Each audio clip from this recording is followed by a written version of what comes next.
Hello and welcome back to Desert DIY. If you are new here, my name is Corey. Today I am going to be working on this beautiful vanity. I got it for free. Somebody was getting rid of it. I can see why they were giving it for free because the condition is pretty terrible. It has a lot of water rings on the top that have gone all the way through the veneer, and a lot of the veneer is chipping off, like this area right here. I'm really hoping I can save the veneer on these drawers right here. I love the little heart shape in the center one, but these handles look a lot like a garden hose bib. So those handles are going to change, although it's really neat that all of them are still there. My favorite part about it is that it has lamps attached to it and that the lamps are wooden. That is so cool. I don't know exactly what I'm going to be doing with these to help kind of modernize them or make them go along with the theme I'm going with this piece. And it still has the trademark on the back, Austin Sweet. Do you know anything about that brand? I haven't heard anything about them. And I didn't find much when I looked online, although I didn't look too deeply into it. But let's get started by taking off all of these handles and getting everything sanded and prepped. I'm hoping to refinish all of these drawers. I know I can't refinish the top. The water stains are just too deep down inside the veneer there, but I am going to try and refinish all of these drawers so that way it'll be painted on the body and keep the wood grain on the drawer fronts. In order to get this broken veneer off, I'm just going to score the edge of it with a razor blade so that it breaks off cleanly, and then I'm just going to use a scraper to pop it right off.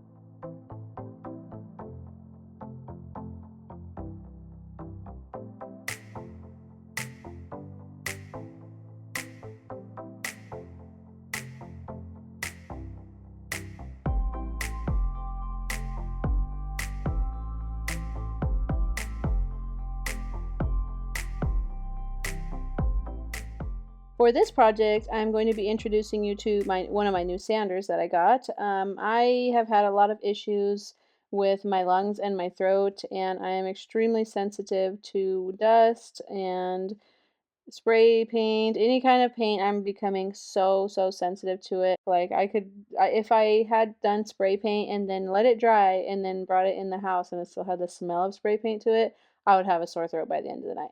So I decided it's time to up my game with my tools as well, because the Surf Prep has this hose attached to it that you can put on your vacuum, and that helps to get rid of the dust. So you saw the dust. Now I turn the vacuum on and how the dust is now going away as I'm sanding. I wanted to show you guys how this sander can do that for you if you have really sensitive lungs or asthma, or if you're like me, over time you've just exposed yourself too much, or if you just want to never have that problem and take care of your throat and your lungs to begin with, then I would definitely recommend a sander like this. I'm also going to be using it on this project in particular because it has a lot of round edges, and the Surf Prep works really well with rounded edges and detailed areas, and you can put on foam pads on it to get on the edges without destroying the beautiful curves on pieces like this, as well as pieces with like a lot of detailed carvings or moldings or things like that. And this piece definitely has a bazillion curves on it. I'm trying to get all of the stain off of these drawers so that I can restain them in a lighter wood color. And as I'm staining them, I'm realizing that the veneer on here is very brittle. So I'm trying to be very careful to make sure that I don't make any of the veneer pop off in any of these places. I was sanding very gently, very slowly, although it's super fast forwarded, so you can't really tell here. But the worst thing ever happened. Right on that center drawer where that beautiful heart-shaped wood grain was, the veneer popped off, and I tried to put it back and glue it back on, and then I started sanding more drawers, and it was just popping off all over the place on these drawers, and there's no saving that. I can't wood fill that, and I'm just not talented enough to match the wood grain perfectly after wood filling. I'm doing it by hand. So I'm just gonna have to paint this entire piece, and it broke my heart. I loved this piece because of that amazing wood grain that it had on the drawers, but even though some of the drawers were still in okay condition, I'm not gonna just have like one or two drawers unpainted. That would look so weird. So as sad as it is, I'm gonna have to paint this entire piece. So now it's just time to prep the whole thing for paint.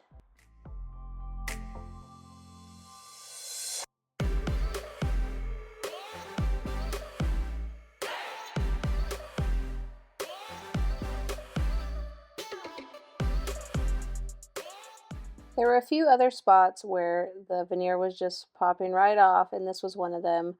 And it's just so sad to me watching all the parts of this that made it so beautiful have to be scraped off. But I'm telling you right now, I already know what it looks like in the end. You guys don't know yet, but it is going to actually turn out really, really gorgeous.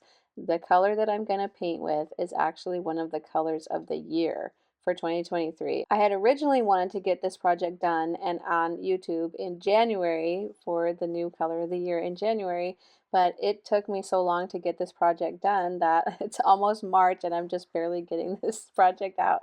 But still, it's a color that I haven't seen used a lot yet, even though it is one of the colors of the year. And it is definitely a color that was trending at the end of the year last year. So I can see why they would be using it as one of the colors of the year for 2023.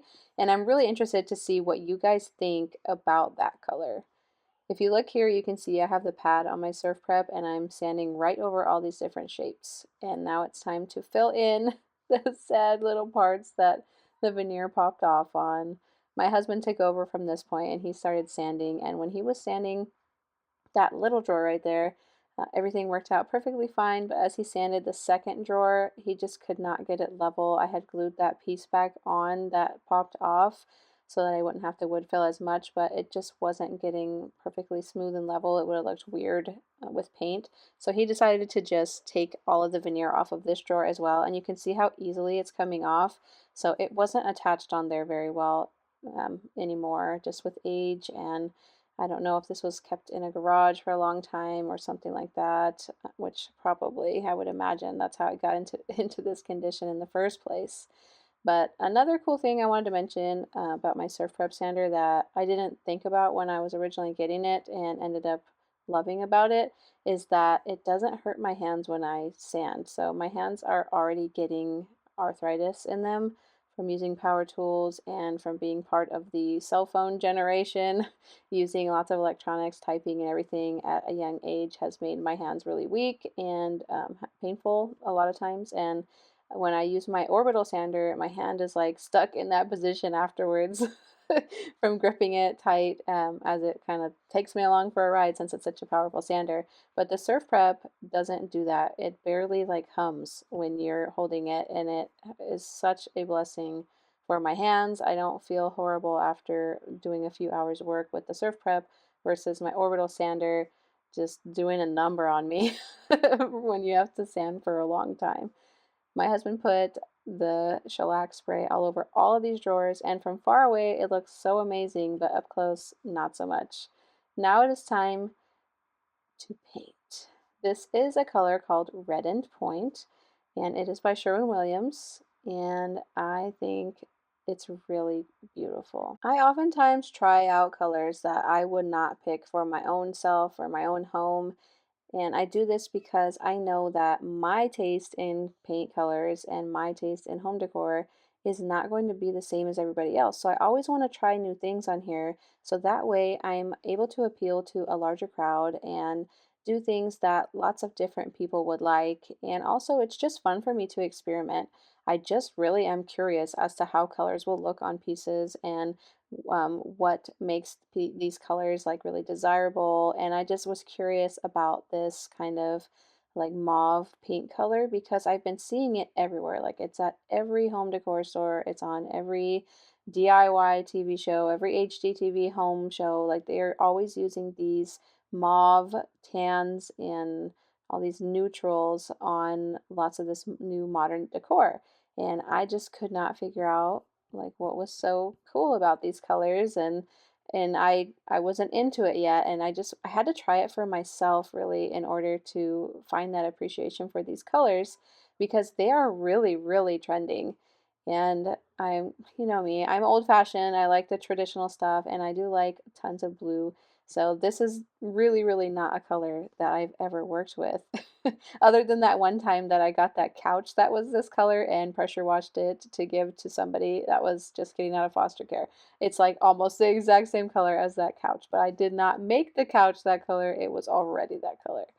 But as I'm seeing it go on to this vanity, it became such a beautiful, classic, like neutral, but just stunning color on this piece. I was blown away by how much I ended up loving this color by the end of this project. The knobs that I'm putting on here are marble. I've had them forever, just waiting for the right project to put them on, and I thought it would be perfect to go with this neutral and trending color for this vanity. And I also thought that vanities, this color, like this style, marble just goes with that, like the luxury of it all.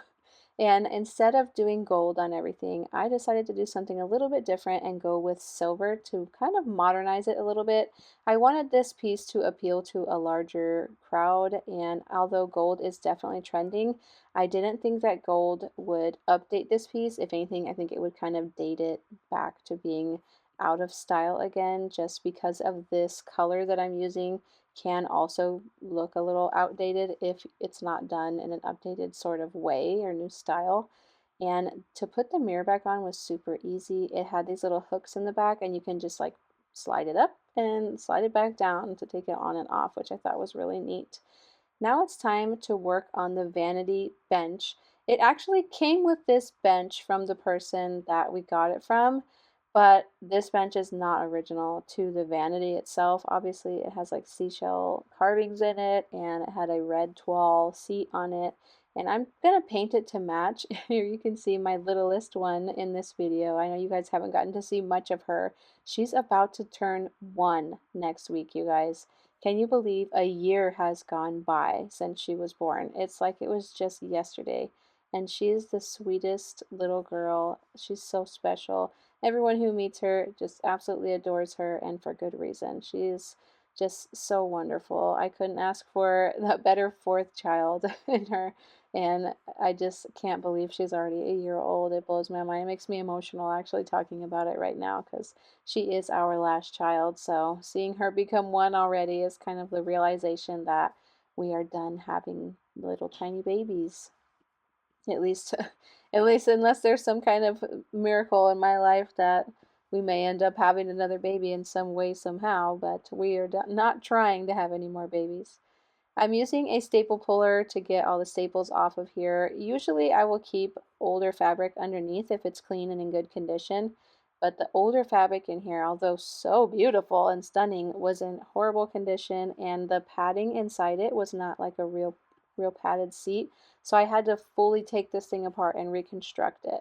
Otherwise, I would normally keep things in there and just like clean them really well and spray some bug spray and some Lysol spray in there because padding is expensive. So when it's in good condition, I like to reuse it if I can. But obviously that was not the case for this one. And it had tons of nails in it instead of staples. So I was thinking, wow, this piece must be like an antique maybe. But it wasn't. The padding that was in there was more modern. And so once that was all taken out, I flipped it right side up and painted from the top down. You guys know I always paint upside down first and then flip it over, do the second coat. And here you can see my dogs playing together. I called them the odd couple. Their names are Piper and Nino. Nino's that little guy right there, and Piper's my big girl right here. She gets afraid of my staple gun right here. Watch, this is so funny. She's like, "Hi, Mom, let me be with you." Oh, wait, never mind. And she's out of there. When I'm stapling this down, I'm going to weave it like a basket. For some reason, I cannot remember for the life of me what this stuff is called, but it's strapping that you use for upholstery instead of having like a wooden base. It creates like a suspension for the padding, so that way the seat is more comfortable. It obviously does not last as long. The seats end up sagging a little bit faster than it had been, having like a plywood base or something like that. And if you don't have this stuff, or if you're not comfortable using it, you could always replace it with wood under there, like just a piece of plywood or a skinny piece of MDF or something like that.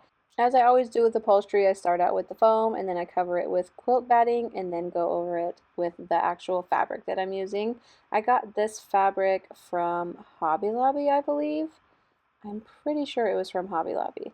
And it was a little bit pricey, so I waited until they had the upholstery fabric on sale so that I could get it within my budget, even though then it was still pricier than what I usually spend on fabric because I am a penny pincher and I always try and find the cheapest and best quality fabric that I can.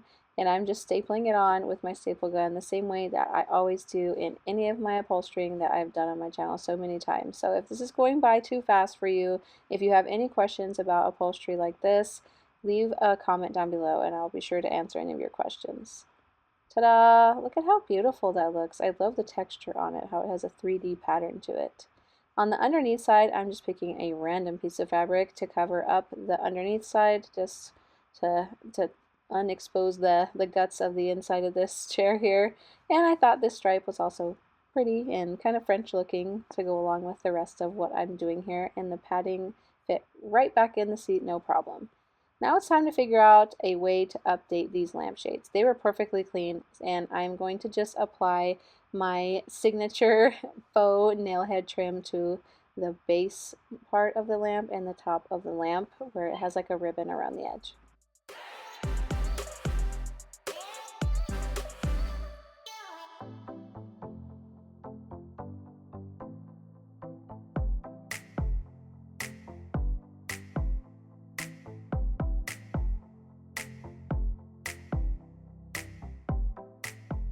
I love how that faux nail head trim is such an instant satisfaction to upgrade something.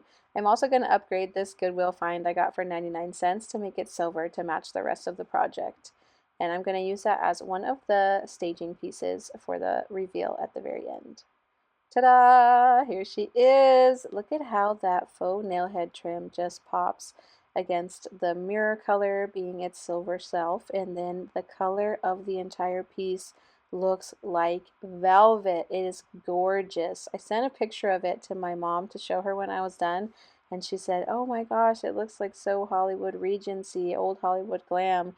And I thought, yeah, it really does. I don't know why I didn't think of that as I was working with it to go along with that theme, but either way, it turned out that way whether I knew it or not, and it is stunning.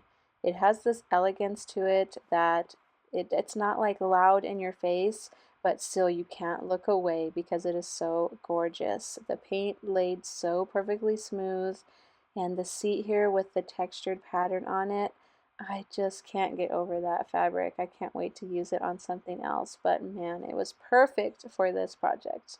If you like what you saw today, don't forget to hit like and subscribe, and I will see you next time. Thank you so much for watching. Bye!